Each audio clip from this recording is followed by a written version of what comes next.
જગન્નાથની રથયાત્રા પરંપરાગત રીતે નીકળશે। પ્લેન ક્રેશ થયા બાદ જે અટકળો શરૂ થઈ ગઈ હતી એનો અંત આવ્યો છે। દર વર્ષની જેમ જ વાજતે ગાજતે રથયાત્રા નીકળશે। જગન્નાથ મંદિરના ટ્રસ્ટી મહેન્દ્ર ઝાએ આ મુદ્દે જાહેરાત કરી છે કે અમદાવાદના નિર્ધારિત રૂટ પર રથયાત્રા નીકળશે। ટ્રક ટેબ્લો અંગે સરકાર સાથે ચર્ચા કર્યા બાદ નિર્ણય લેવામાં આવશે। ભગવાન જગન્નાથજીની રથયાત્રા એ કોઈ મનોરંજનનો સાધન નથી।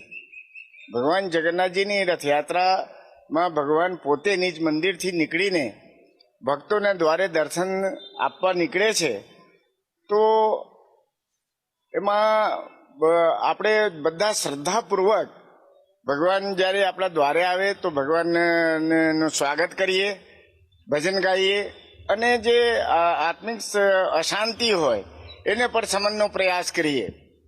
ભગવાન જગન્નાથજીની રથયાત્રા આજે 148 વર્ષથી પરંપરાગત રીતે નીકળે છે અને એ જ રૂટ ઉપર નીકળે છે જે 2 જુલાઈ 1878માં નક્કી કરવામાં આવ્યું છે। એ જ રૂટ ઉપર નીકળે છે, તેમાં કોઈ ફેરફાર થયેલ નથી। ટ્રકો એટલા જ હશે કે વધઘટ? એ તો સરકારશ્રીની પરમિશન આવે ને પછી આપણે પ્રેસ કોન્ફરન્સમાં ચર્ચા કરીશું।